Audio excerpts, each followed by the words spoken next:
Three dumpster divers are shocked one evening as they rummage through dumpsters in Mexico. They are sure that there is a strange sound coming from one of the dumpsters, and their worst fears are confirmed when they open up the dumpster and find a sizable black bag holding a little baby. The trio, April, Hector, and Michael, are shocked beyond words as they try to come up with who might have done this. In today's story, you are about to watch the disturbing story of an irresponsible mother who tries to rid herself of what she possibly considers her worst inconvenience, her baby. It is the early part of January 7th, 2022, with blistering winter when the little baby is found. It's a miracle that the child is still alive, as the umbilical cord is still intact and he is now hypothermic. April quickly grabs the baby as she tries to wipe and cover him from the terrible cold. The baby is already almost freezing as he shows a loss of color and is now very weak. The trio calls 911 to inform them of their sad finding. Hello, 911? Yes, we just found a baby in the trash. We just found an infant child. Is it breathing? In the goddamn trash. Yes, ma'am. Hello? Hello, yes, ma'am. Can you tell me about the baby? He's still got his umbilical cord, and he's freezing cold, and he's barely, he's drained, he's very, very, very weak. The CCTV footage in the area reveals the exact moment about 6 hours earlier when a white car pulls up close to the trash cans. A woman opens the door and grabs a little parcel from the back seat of the car. She makes her way to the dumpster before dropping the bag and hurriedly fleeing in the same car seconds later. The driver of the car is identified as Alexis Avila, an 18-year-old lady, and she has been brought in for questioning. She is soon met by a detective, Danny Perez. I'm Danny Perez. I'm an investigator here at the hospital's department. All right. What is your name? Alexis. Alexis? What is your full name? Alexis Nicole Avila. Okay. Who introduces himself and asks if she needs any medical assistance, especially after she requests for tissue paper. Do you need any medical attention, though, before we start? No? Are you okay? Her Miranda rights are read to her, with Danny practically downplaying the importance of it so she doesn't see the need to invoke her rights to an attorney. The detective assures her of being there for her and mentions that as humans, we all have moments of weakness, so he will not be judging her. Okay, I'm not here to judge you. I'm not here to question you. I'm not here to accuse you. I'm not here to, belittle you. That's not what I do. That's not my job. He simply wants the truth and doesn't want her to lie to him about the event of the day.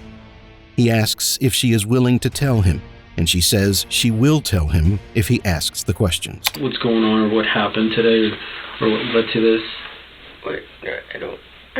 I can tell you, but I need you to ask, because then I can't tell you because I don't know. Right. Okay. When he asks what she knew about what happened, she tells him that she discovered that she was pregnant the previous day. Obviously, I got confirmation that you were pregnant, okay? Right. I found that out yesterday. You found that out yesterday? Yesterday. Okay. Okay, hold on a minute. Alexis was allegedly caught on camera throwing away her baby that she most likely carried to full term. How can she claim to have discovered she was pregnant only a day ago? The detective is taken aback by her response and asks for some further details. She rambles about an accident she got into in 2021 and how she developed backaches from it. So tell me a little bit more about that. What do you mean? So how is it that you found out, or how? Well, I've been having back pain, really bad, and I got in an accident September of 2021. In an attempt to treat this, she visited the hospital and even had to submit some urine samples. I went to the clinic, and they did a urine sample, and they told me I was pregnant, and that's when I found out. As much as the detective tries to make her correct her statement about when she found out she was pregnant, she remains adamant and insists that she only found out a day before then. You said it was yesterday? Yesterday. The detective tries to make her realize her obvious error and says one of the people they spoke to, Walker, said she knew she was pregnant months ago and didn't want the baby. I spoke with, and she's the one that told me that you knew that you were pregnant. Walker. I don't know. And that you did not want the child. Alexis replies by saying that she had never met this particular person. As the detective moves on to how her day went, Trying to establish a timeline, she tells him that she woke with a stomach upset and thought to use the bathroom. However, she appeared constipated, and going to the bathroom didn't help. How did your day start today? The same as any other day. Well, for the past couple of days. Okay. I was in pain. I just thought I was, what is it called? I can't think straight. I'm sorry. It's okay. I know there's a lot. I understand there's a lot going on. Where you can't poop. Okay. Constipation? Yeah, I just thought that's what it was. Eventually, she stayed the whole day at home and didn't go to school or work. Go to sleep and then go back to the restroom, and go to sleep and go back to the restroom. It was almost obvious that Alexis knew she was pregnant, but didn't take the time to go for antenatal care or get proper health education on handling her pregnancy. From all indications, she had been away from school for over a month, as she was probably unaware of when she was due to have her baby. So you haven't been going to school this whole week? No. No? Because you've been sick, or? Yeah. Okay. On the day of the crime, she says that she continued to feel she needed to use the bathroom as she was still in pain, most likely from contractions. Her father had gotten her some drugs to help her with bathroom issues also. My dad went to the store and got me some pills. I don't even know what they were, but they were supposed to help me poop. And I took it and I went back to sleep. And I stayed asleep for I don't even know how long. Okay. She had then gotten into the bathroom again, and this time something came out. Someone, actually. A baby. I went to sleep and then I woke up and I went to the restroom and I was just trying, and then it came out and I thought it was poop, and then it wasn't. Okay. At this point, Alexis expresses what seems to be genuine emotions as opposed to her stoic and partially unresponsive demeanor.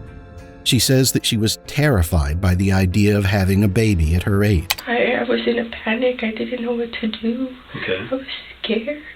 Okay. She was also scared that her mother would hate her for this. I was scared and I was trying to call my mom, but I couldn't because I was so scared. I think she's going to hate me. In her answers, she never refers to the baby with any sense of attachment. She refers to the child as it, a strong indication that she wants nothing to do with the newborn. The detective asks some more questions about where she gave birth, and it says it happened in her parents' home. And this happened where? In the restroom? Your restroom? You guys have separate restrooms? Yeah. No, there's one restroom. There's one restroom. He asks if she called anyone or the ambulance to have her checked out, but she says she was so scared that she only cleaned herself up and wrapped the baby up in a blanket. What happened? I mean, obviously... Like I was just cleaning. I was scared. I didn't know what to do. Okay. And I just wrapped it in a towel. She continues by saying she didn't expect the baby to arrive so soon, a confirmation that she had no idea when she was due. So it was unexpected. Right. You weren't expecting it to happen. No. The detective asks that she continues with what happened next, and she says after a while, she put the baby in a trash bag and placed the bag behind the car. I put it in the bag. I took it to the car. She also says that there were 2 trash bags in the back seat. I had 2 trash bags. If this is an attempt to minimize her grave crime, she is doing a poor job. The intention might be to make the cops believe that she probably threw the trash bag into the dumpster thinking it was filled with trash and not her baby. Of course, this doesn't make any sense, as she would have to check for the child later on. There are no records of her going back to the dumpster to seek out her baby if she mistakenly threw out the child. The detective asks if she called anyone, and she says she didn't. She simply put her child in the trash bag and tied it with her head tie before throwing it into a huge green dumpster. So where did you throw the garbage bag? In the trash. In the trash? Okay, did you lock it up, seal it up? With the hair tie. The detective asks if she knows the difference between right and wrong. You're 18 years of age, you know right Yeah. from wrong, right? Right. Okay. Although she says she knows, she tries to make light of what she did, stating that she barely turned 18. Panic. I just turned 18. Right. The detective asks how she would feel if someone did the same thing she did to the baby to her, and she says that the head tie broke, so it was possible for the baby to stick his hand through the back. But if somebody were to wrap you inside a trash can and put a tie on it, and you're not able to move. Well, the tie was broke. Right. I would be able to stick my hand in there. At this point, the detective gets up to take a brief break. He had asked her what she thought could have happened to the baby in the cold dumpster, and she doesn't seem to care. Alexis' nonchalance and lies might be getting to him. She asks if she can have her mother in with her, but he tells her that she is 18 already, and this might not likely happen. My mom's coming here when you're gone. Well, you're 18, you're of age. Soon, he returns with a calmer method of questioning. He asks her what happened after she got home, and if she called the ER or anyone after what she did, but she says she was panicking and didn't call. She asks about the child and is told that the baby is fine. She heaves a sigh of relief. Could end up happening to the baby? Yeah. Okay. My mom said it was in the book. Is it okay? Okay. They'll be briefing me here as we go, so last I heard the baby's okay. Okay. However, it is unclear if she does this as a sign of concern for the child or if she hopes to get a lighter punishment since the child is still alive. The detective delves into some more questions, and for the first time, she says she might have known that she was expecting a child and even went for a check. However, 2 results were given to her, a positive and a negative pregnancy result.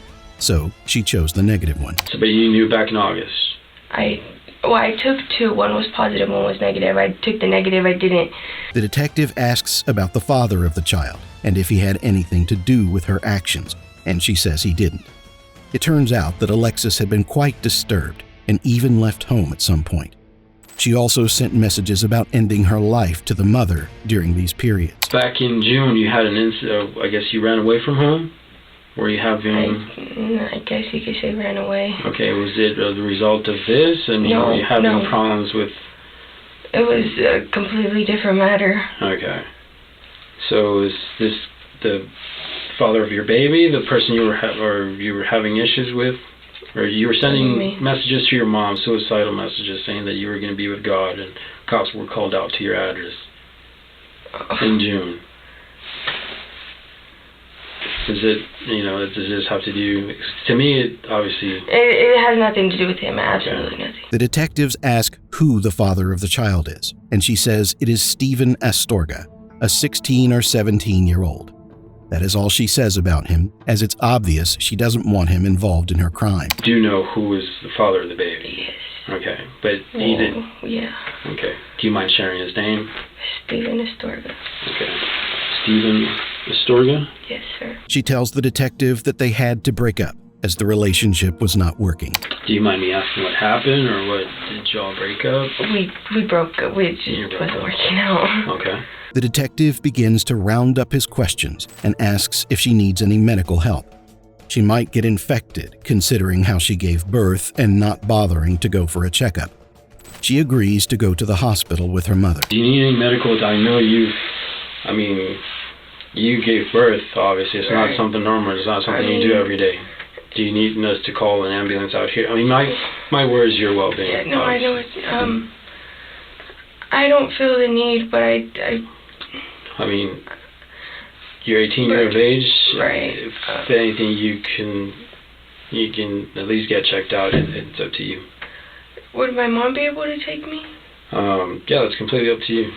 I'm just asking you right now if you need somebody to come check you out. Well, I prefer not here. Okay.